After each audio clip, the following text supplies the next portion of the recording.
Ayan. Kumusta daw? Ayan. Natalakan ba daw kayo? Sige kay Ate Juliana na lang. Kasi ako, isa siguro ako sa mga unang humusga kay Direk Daryl through his works. So, nung sinabi sa akin na meron akong work with Direk Daryl, tapos nung nag-zoom kami, na-expect ko na ganun siya. Pero surprisingly, and kahit nung nasa shoot po, sobrang kabaliktaran siya ng lahat ng panghuhusga ng mga taong nasa social media.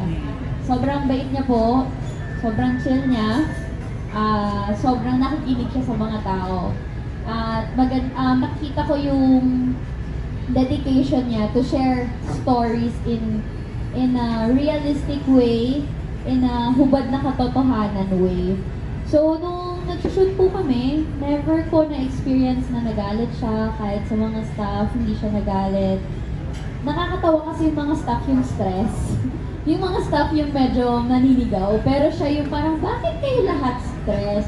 Ganun, sobrang chill niya lang, sobrang bait niya. And makikinig ka sa kanya kasi meron kang matututunan sa kanya, not just in the showbiz industry, pero pati in life in general. So, sobrang thankful ako na nakilala ko kung sino talaga si Direk Daryl, not through his works, pero kung sino talaga siya in personal. So, lagi ko talagang inaamin na, direct sabi ko, lagi ko sinasabi na isa ako sa mga